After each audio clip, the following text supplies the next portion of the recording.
And happiness was but an occasional episode in a general drama of pain. That is one of the key life takeaway testimonials by English novelist Thomas Hardy in his 118,175 words spread in 328 pages novel, The Mayor of Casterbridge, a novel which is roughly 140 years old this year.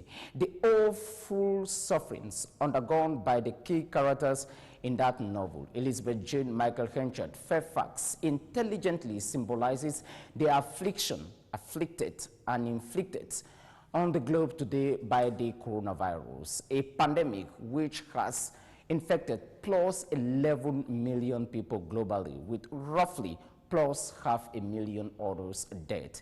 All the ends of the world have been affected, and COVID-19 has rendered roughly plus 2 billion children out of schools, as roughly 165 countries completely shut down their classrooms, and plus 2 billion others have been on a common policy of lockdown imposed by every nation which has been affected in one way or the other by the COVID-19 pandemic. And as Malthusian economics face off with Adam Smithian models of economic and business models in the 21st century, in the era of the COVID-19 pandemic, just how far are Leviathan and Machiavellian theorems and politicians implementing policies to save the world from a pandemic which has redefined the global economic, political, and social mantle?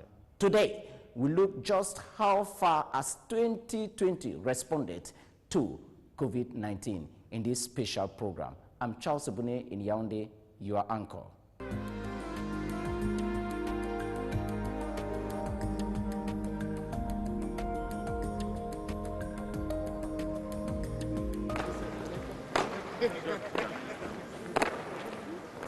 "135 men, they are the Pontifical Swiss Guard, responsible for the protection of the Pope, and the Apostolic Palace. We are at the Vatican, the seat of the world's best-known Christian denominations, Catholicism, with plus 2 billion followers worldwide." Like the disciples in the gospel, we were caught off guard by an unexpected, turbulent storm. We have realized that we are on the same boat, all of us fragile and disoriented, but at the same time important and needed, all of us called to row together, each of us in need of comforting the other. On this boat are all of us, all of us. I'm speaking to you at what I know is an increasingly challenging time. A time of disruption in the life of our country. A disruption that has brought grief to some, financial difficulties to many, and enormous changes to the daily lives of us all. The first thing I would like to tell you today is not to panic and not to believe in fake news conveyed especially by social media. To celebrate Easter this year, one of Christendom's popular feasts, the Holy Father is alone in the normally people-packed St. Peter's Square. To fully understand, salvation is personal, as mentioned in the Bible, especially in the coronavirus era. It is the life in the Spirit that can redeem, value, and demonstrate how our lives are woven together and sustained by ordinary people, often forgotten people, who do not appear in newspaper and magazine headlines, nor on the grand catwalks of the latest show, but who, without any doubt, are in these very days writing the decisive events of our time. Doctors, nurses, supermarket employees, cleaners, caregivers, providers of transport, law and order forces, volunteers, priests, religious men and women, and so very many others who have understood that no one reaches salvation by themselves. COVID-19 has introduced circumstances that embarrass the whole world. The coronavirus we're talking about now has beaten all scientific imaginations. It is not related to temperature, it's not related to pressure, not related to race. The empty physical spirituality here, at the smallest state in the world, the Vatican, imposed by the toxic acidic fear from the mutating coronavirus, which emanated from Asia.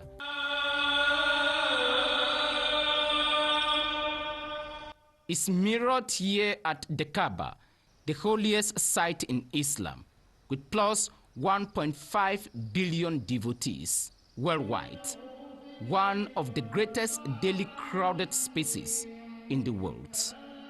In my capacity as a Muslim, I can tell you that in the Mecca, for the first time, according to my own knowledge, for the first time, in Kaaba, you do not see Muslim turning around the Kaaba to perform the prayer. For the first time, in Italy, in Roma, you see such a thing.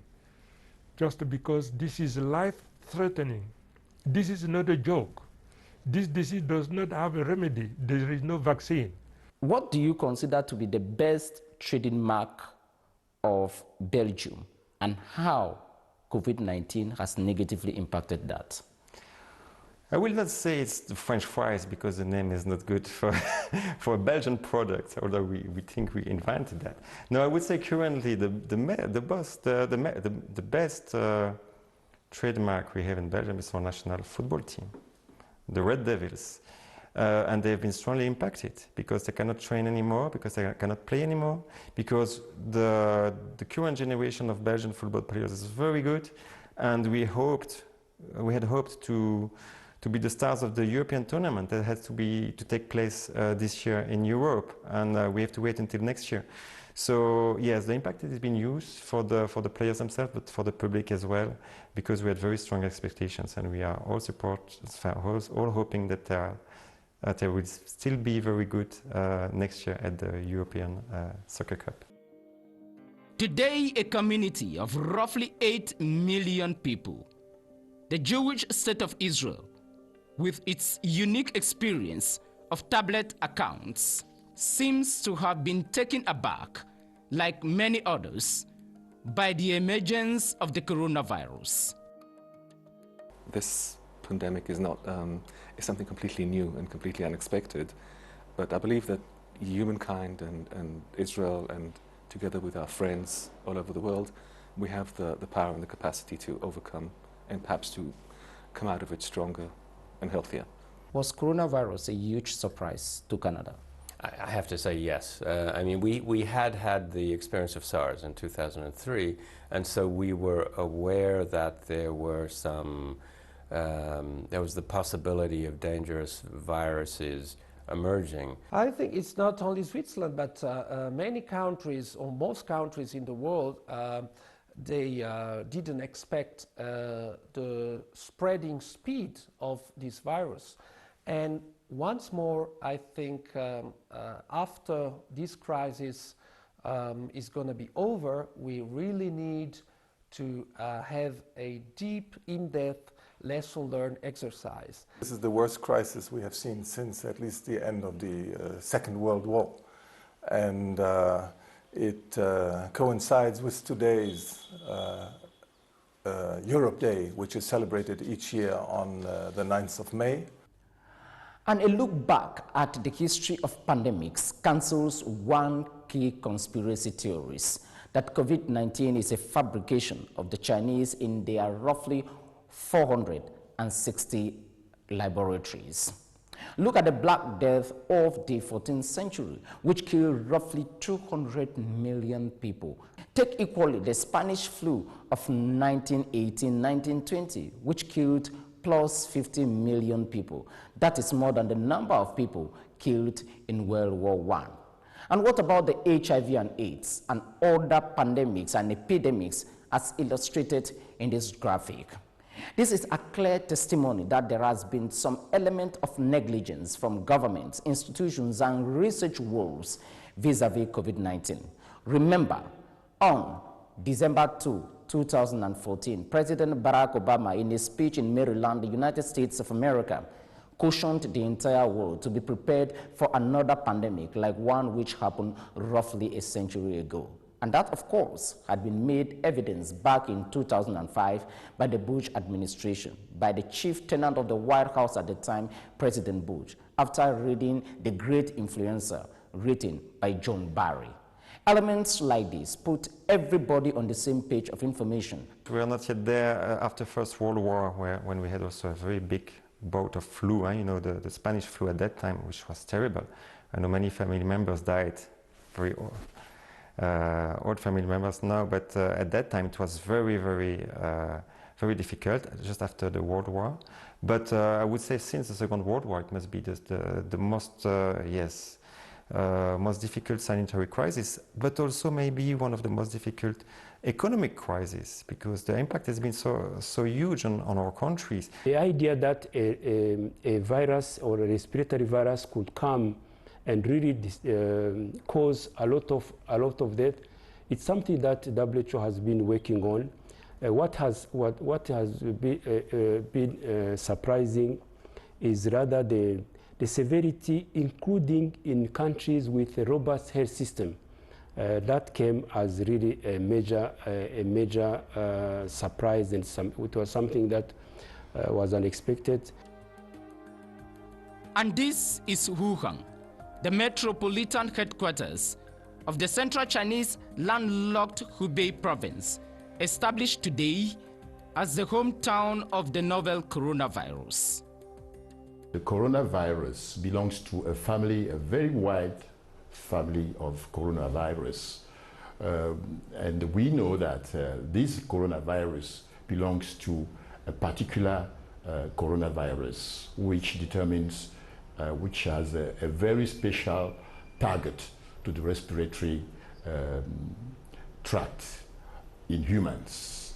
And in humans, it's targeted the lungs and determines their deterioration and lesions, which are very serious, which can start from a simple cold to cough and then really lead to death. The first time we had the coronavirus was in 2002, in November, when they noticed that there was a new kind of pneumonia that was attacking people from the Guangdong province in China. And by 2003 March, the World Health Organization had put out an alert to warn people coming from these areas of a kind of infection that they had not seen that was causing an atypical pneumonia. And then followed that was the CDC that described it as the Center for Disease Control in the US. Yes, in the US. That described it as a severe acute respiratory syndrome, and it got the name SARS, to which was attached CoV for coronavirus. To me, it is more artificial than a natural virus, scientifically, because we know that viruses, they become tamponated based on where they are. But we are failing in terms of exactly the knowledge about the virus. So it is an aggressive virus, so aggressive more than any other virus known on Earth in recent time. I'm not talking of the Japanese virus that we knew some years ago, I mean before we were born. We are talking of contemporary, the world we're looking into today. So the virus has beaten all imaginations, has beaten down the most scientific minds. And it doesn't have a cure, you know very well. When WHO held its first health emergency committee, which is this is the committee that advised the Director General on matters of global health. This was, I think, on the 22nd of January. So at that time, there were very few cases outside China. So the focus at the time was on China. And since then, so that was on the 22nd of January. On the 30th of January, the WHO, again at the advice of the emergency committee, declared the outbreak as a a public health emergency of international concern. So that was the highest really recognition that the situation is serious, and the Director General issued regularly measures that member state needs to take.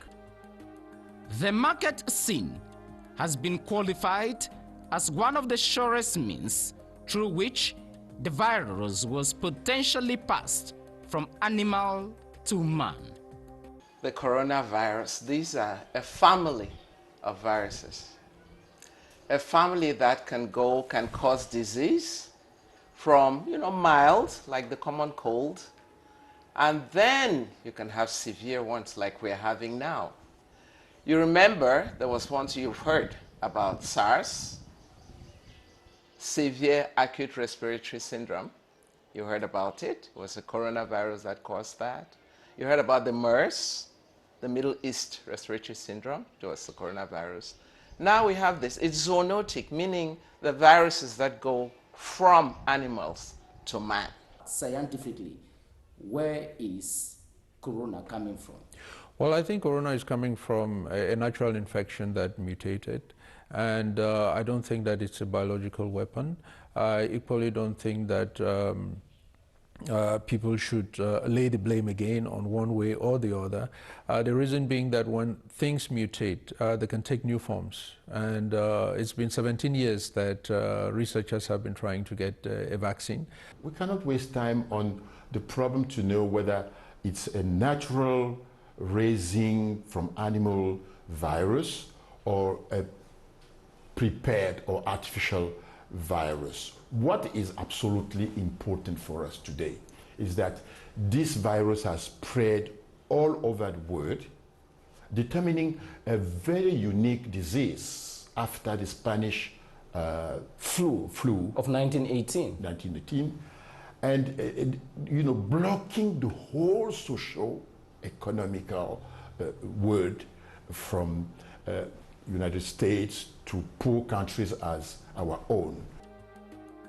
Already aware, with their knowledge of an established health standard, the Chinese Communist government informed the global sanitary leader, the World Health Organization, late December last year, of the emergence and the existence of a novel coronavirus.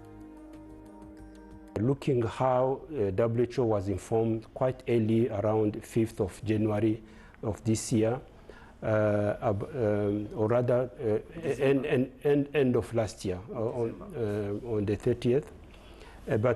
So the WHO since then has been tracking the situation. It is known that the woman has double X chromosome, the XX chromosome, which is known to be protective. And the men have the X and Y chromosome. So if you have the disease, the burden in women, when it comes to men, that protection is divided by 2. And so men are more exposed. And because of that dispensation, a genetic dispensation that got created and gave the women double chromosome. So they're more protected. And then that's why you see globally, women don't die more. They don't, even when they contract the disease, it's a more milder form than men. This virus is born with secretions, respiratory secretions, which are now, through the sputum, spits, and spittle, thrown in the environment. So the virus within these secretions spreads from one human to another human. What we have now understood is that given the rapid facilitation of air transport, maritime transport, and so on, we could understand that all the countries which were dealing with China were very fastly contaminated with that.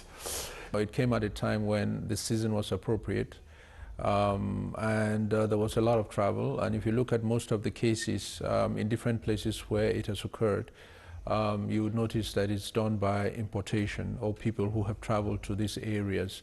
And so by the time they go back to their countries, they would have transported these diseases, or people who travel to other countries would take it into these other countries. This virus is new in the memory of the human body, of the humankind. Now, what also is obvious is that the young organisms are very strong, capable of reacting very fast, determining the production of antibodies, and CD4 cells, which are capable of combating the virus. We could understand that in elderly, these mechanisms are weaker. The metabolic system is weak. The mechanism of defense are weak in elderly, and these mechanisms are also weakened by other diseases as hypertension, diabetes, and other diseases like HIV.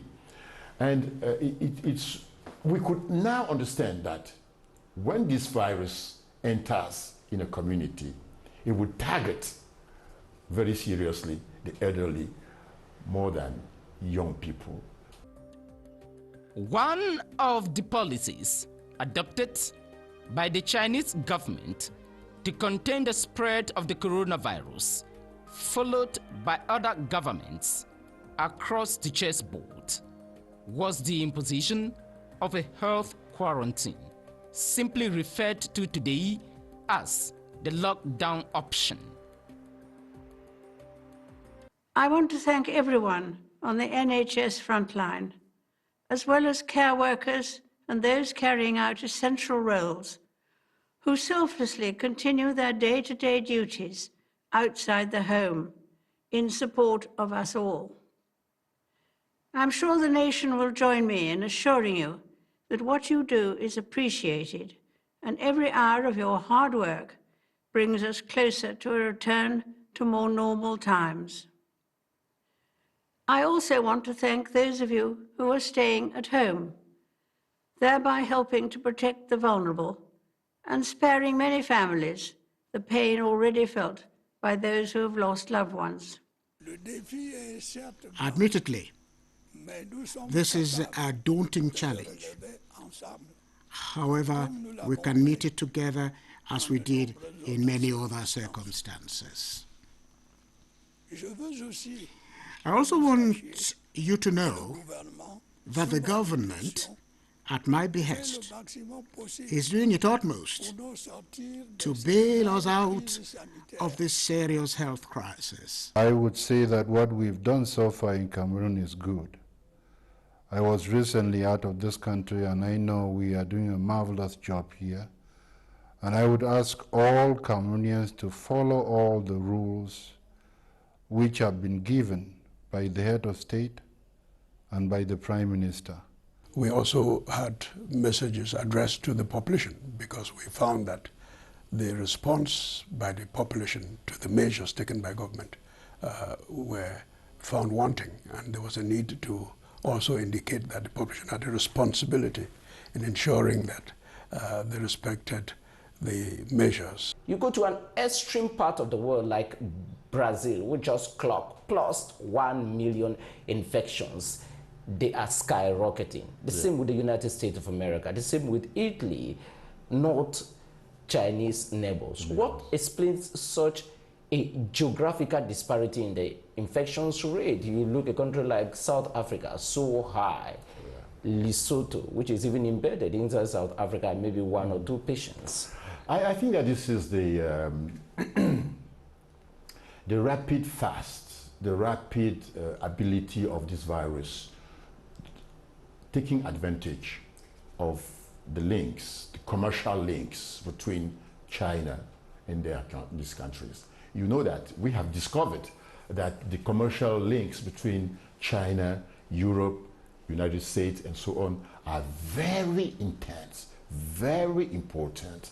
We could then understand that taking advantage of this fast transportation means air transportation, maritime transportation, and so on, the virus could take advantage of that to spread over these countries. And now, as you said, countries, let's say underdeveloped countries, which have no capacity of dealing so fast and so importantly with China, would be, let's say, the latest countries to be invaded and contaminated. Do you have a feeling from your various research findings that the decisions that have been taken have been more of a political solution to a medical problem? Well, I would say that because government has based its decision on information coming from different sources. There is information that is coming from the scientific community, that is us and others. There's information that is coming from social science, from other communities. And government has the responsibility, like government everywhere, to put all of this together and take a decision that would ensure that the majority of the people can have a better effect with respect to the situation. So government is in a very delicate situation. Even the roughly 460 laboratories in China and an estimated 200,000 others in the United States of America have barely agreed on the scientificity of this disease. The disease doesn't change the pregnancy, so pregnancy does not make it become more serious, and the disease itself does not make pregnancy more complicated. And up till today, it is not transmitted from the mother to the child vertically, but it is found in a feces. And so when you are delivering a woman and the woman makes stool, you can mix the stool with the child and the child can be infected. But the virus is not found at the bed of the placenta, even in vaginal secretions, in amniotic fluid, and in the breast milk. To establish this herd immunity, the first thing people should know is that they should wash their hands very frequently. Soap deals with this virus like nobody's business. People should also have hand sanitizers. They should avoid salutations or greetings by contact. At the same time, they should also avoid large crowds, and they should learn some new habits, hygiene habits, of knowing how to cough. Sometimes they say cough into your sleeves. Where the University of Yaoundé assembled anthropologists which said this was not the best of ways, especially for Africa. The best way is to have some tissue. Once you cough or sneeze into this tissue, then discard of it, and just wash your hands frequently. And I think this would be able to contain. On a normal day, there are between 8 to 20,000 planes on the air route flying.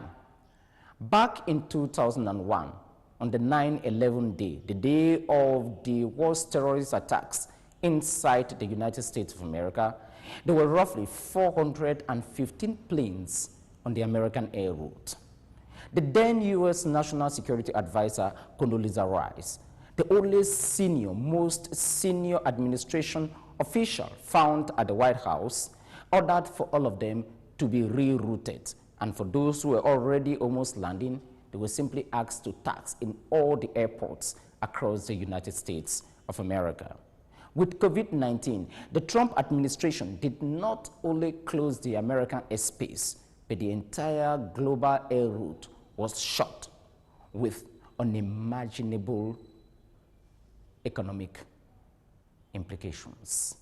Referring to the information given by the IATA, the International Association for Transport, it has been noted that for this year, the losses are already estimated to 50% of what we had at the same time last year in 2019, leaving from an amount of about 838 billions to about 419 billion for the moment. So the losses are almost equivalent to 50%. Or nobody is ordering planes from Bombardier again. Right. So there's on the demand side, there's been the aviation industry, for example. That's been tough. Bombardier has just announced a whole series of layoffs, permanent layoffs, given what they expect to be lower demand in the coming years. When you talk about the aviation sector, you talk about the national air company, Brussels Airlines, which was also badly hit. They've actually grounded almost all their planes. They are not flying anymore to Cameroon. They want to restart soon, but at the moment they are still not doing it. And it has been the same with the rest of the world. Actually, they went completely in shutdown. It was not comparable with other companies in the world, but this company was completely shut down for 2 months now. They are restarting flying to some European destinations. There is a strong desire by people to start again having a normal life. But the financial situation of this company is very difficult. They had to lay off a fifth of their personnel. 1,000 people have been in the process of being laid off out of a total workforce of 5,000 people. And it's yet to be seen how they will recover from the crisis. With the occurrence of the COVID-19, we gradually saw our revenue dropping down from 800 million per month to 400 towards mid-March, and getting towards beginning of April we were to 0. And we stopped the activity as well as from then. So that's been very damaging for the company, for Cameco. The months of March, April, and May witnessed what became known as the European peak, as daily cases and deaths soared in countries like the United Kingdom, Italy, France, Belgium, and across the Atlantic, the United States. Today, with the highest number of infections globally and deaths.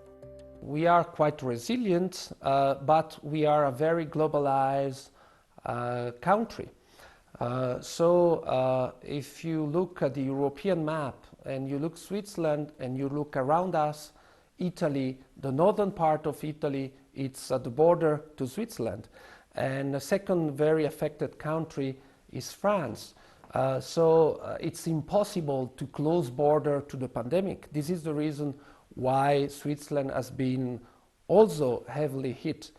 And this is also one reason because it's very important to have a global and multilateral approach to the pandemic. It doesn't announce itself. I mean, it has no website or Facebook page where it says, yeah, I'm going to attack Israel tomorrow. So I think that the entire world was completely taken by surprise. It's very intangible. As I have said, protective measures have already been taken to counter the spread of COVID-19 in our territory. Despite these efforts, the number of infected persons keeps increasing daily, thus indicating that the fight against this pandemic is complex and difficult. I therefore call on each and every one of you to get involved. Each of us must comply with the measures that have been taken. The overflow of emotions on the blame game theory polarized the international coordinated response. The geomedical battle rattled. Some pulled their support from the World Health Organization. President of the Commission, Mrs. von der Leyen, announced that 15.6 billion euros will be mobilized to respond to the crisis. 15 billion euros? Yes, 15.6 billion, and I think it may even be more, in combining all the different tools and instruments. So it's not all fresh money, it's not all grant money, it's combining what we have in our budget, but also what the European banks, the institutional banks can contribute. You have the investment bank in particular. You have the European Investment Bank that is making a big effort to contribute to that. I think it's about a third, I think, of this envelope. Are you part of the blame game? Are you too leaving the World Health Organization that this is a Chinese virus? Canada has a very strong tradition of multilateralism, and that's been continued throughout the global pandemic. And we moved very, very quickly to, at the same time that we announced funding to support the domestic economy and the domestic fight against the pandemic, we simultaneously committed significant funding through the multilateral system. So, additional funding to the World Health Organization. For example, how much? World Health Organization, if I remember correctly, was about $165 million. So you stepped up to your funding? Absolutely, okay. No, absolutely. And not only the WHO, but CDC Africa. In Latin America, there's an organization called PAHO, the Pan American Health Organization. Gavi, the Global Vaccine Alliance, Global Fund. There are these various multilateral mechanisms. We are very proud of hosting WHO, which is a key organization to respond to this pandemic. Second, a very concrete step. So the Federal Council is supporting the international response with 100 million Swiss francs already in place, so about 100 million US dollars. And right today, this morning, the foreign minister, the Swiss foreign minister, announced that Switzerland is putting on the table of the humanitarian response to the crisis 400 million Swiss francs, so 400 million US dollars. What is the official position of Belgium vis-à-vis the response of the World Health Organization, and how have you engaged internationally to help other countries? Yes, regarding the World Health Organization, yes, after the US announced the suspension of the aid to the World Health Organization, the Belgian government issued a statement saying that the World Health Organization so far has done a good job regarding the crisis. They have been essential in coordinating the efforts and raising awareness, helping the people infected by the virus. And maybe there will certainly be some time to make an analysis of what went well and what went wrong, but it was not yet the time. So we'll do that later. And at the moment, we are still fully supporting the World Health Organization, and I'm sure we'll continue. We decided to increase our financial aid to this organization one month ago, and we are considering a second voluntarily. By how much? It was 2 million euros last month, and we are considering a second supplementary voluntarily contribution of 2 million euros. I don't know if it has been decided yet, but it's in the process. And we encourage other countries to continue supporting the World Health Organization. There was Ebola, there was HIV and AIDS, other pandemics which have affected humanity. The World Health Organization managed all these crises. Yes. There was no insult against them. Why do you think that particularly the coronavirus has generated a lot of insult against the World Health Organization? Because why is there too much politics on the World Health, on the coronavirus? In reality, that is my question. No, I think that your suspicion is very, is correct. The problem, and I repeat, that we can understand that given the rapid action, the rapid outbreak of this virus, we could imagine that even the WHO was absolutely surprised. And it took some time for them to really react properly and efficiently. But the will of the WHO to solve the problem cannot be doubted. To save the world from a complete collapse, at least economically, the international leadership, through imposed teleconferencing, began to work for a global Marshall Plan to roll back the spread of the novel coronavirus and to tackle the increased business hardship because of the pandemic. We have also had the pleasure of receiving assistance and encouragement from friendly countries, international organizations, national and foreign business leaders, as well as various personalities such as Mr. Jack Ma of the Alibaba Foundation. I wish to thank them here and now on your behalf. Together we are tackling this disease, and I want to reassure you that if we remain united and resolute, then we will overcome it. I hope in the years to come, everyone will be able to take pride in how they responded to this challenge. And those who come after us will say the Britons of this generation were as strong as any, that the attributes of self-discipline, of quiet, good-humored resolve, and of fellow feeling still characterize this country. In spite of the awareness campaigns and sensitization, we still had a serious problem. Our research showed that only about 57% of the population, 60% of the population, rather 60% of the population in the markets and public places did not wear a mask. That was before the president called for everyone to wear masks as an obligation. Now, with all of that done, so the question is, why are people not responding that way? We needed to address that, and we proposed some measures for ensuring that we improve the possibilities in terms of communication effectiveness to ensure that we get people to understand why they have to use the preventive measures rather than simply responding to obligations. The latest epicenter of the disease is Latin America, with the most populous country, Brazil, medically stressed as Africa awaits the announced tsunami.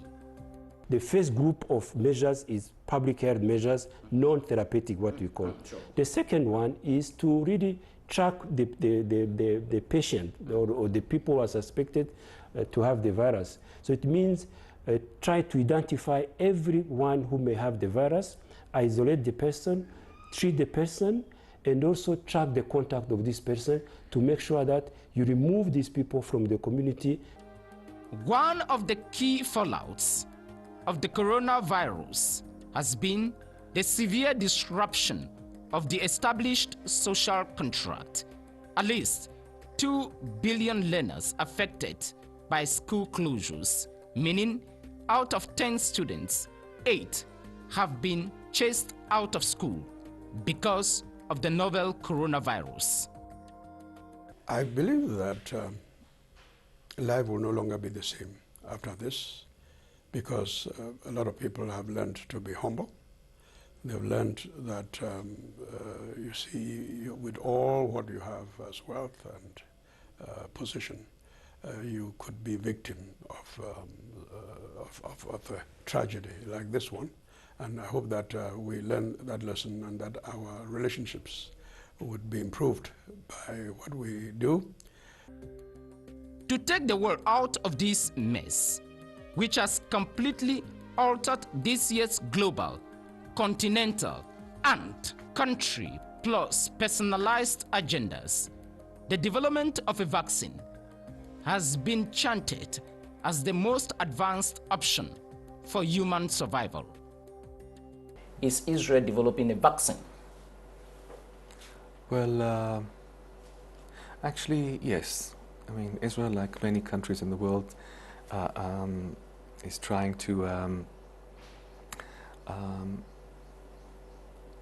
get the assistance of all of it. I mean, of the academic institutions and its best researchers. And then there's a professor of the University of Tel Aviv. His name is Professor Gershoni, who's been specializing in the study of different strains of influenza in the past 15 years, has come out with a drug. Now, he registered the drug as a patent in the US 2 weeks ago, and it'll be ready for the stage of clinical trials in humans within maximum of 1 month. There is one potential vaccine that is moving into the initial trial stages in Canada, and this is a vaccine that has been developed in cooperation with, in fact, with a Chinese company. There are different research groups across the country in British Columbia and Saskatchewan. These trials are taking place in the Halifax area and the East Coast. And so we are not only contributing financially to the global effort to develop a vaccine, but we are also pursuing in Canada our individual efforts to produce a vaccine. So you may yet see a COVID-19 vaccine from Canada. The thorniest elements have been the pharmacopoeia to be modeled at a time when African centuries-old medicinal outlook compete to cure patients with the modern medical experiment. The solution from Madagascar, from Archbishop Cleda in Douala, should progressively become part of the pharmacopoeia, and we take chloroquine and say, we put you in a trash can for the moment. Of course, you have been so controversial. Yes, it's controversial, but let me tell you, Mr. Ebune, this is a very great debate. Yeah. But what should be understood is that a drug, a vaccine should meet very universal criteria. Across the Commonwealth and around the world, we have seen heartwarming stories of people coming together to help others, be it through delivering food parcels and medicines, checking on neighbours, or converting businesses to help the relief effort. And though self-isolating may at times be hard, many people of all faiths and of none are discovering that it presents an opportunity to slow down, pause and reflect in prayer or meditation. I can already state that as soon as a treatment is found, steps will be taken to put it at the disposal of our fellow citizens. Before that, the wearing of face masks in public places will be mandatory until further notice. Today, the coronavirus has infected plus 11 million people globally. Economies have been destroyed, especially the travel industry. But one key area has seen a boom and has been exposed as the future of the world: the digital experience. Of the world's 7.5 billion people with COVID-19, at least 5 billion people are today digitally connected, as the entire economic, business, and social life has been transformed online. That element itself proves one key feature of any crisis in human history: that any crisis unleashes an unprecedented degree of ingenuity and creativity. And that has been one of the elements and features which has defined the world today in the era of COVID-19. Young people around the world, a generation of millennials, including myself, who are so mobile, have redefined other strategies to make sure they remain connected to the rest of the world, despite the fears imposed by COVID-19 in the areas of movement, doing business, and physical touch. But humanity remains solid and convinced that just like other plagues, like the ones in Egypt, like the ones which the children of Israel gone through, just like the Spanish flu of 1918, the HIV and AIDS, which for roughly 36 years now, humanity has been living with, this will be an issue of the past. And humanity itself is rediscovering itself, just like the French philosopher Antoine de Saint-Exupéry indicated in his book Terre des Hommes, that quote, "L'homme se découvre quand il est face avec un obstacle. loosely translated, as humanity discovers itself better when it is faced with a crisis. And it is with that element of hope that we conclude today's program, an element of hope just like the children of Israel when they were crossing the desert. The Lord Almighty provided manna. And surely that metaphor of the children of Israel, which is a symbol of humanity, COVID-19, will surely come to pass.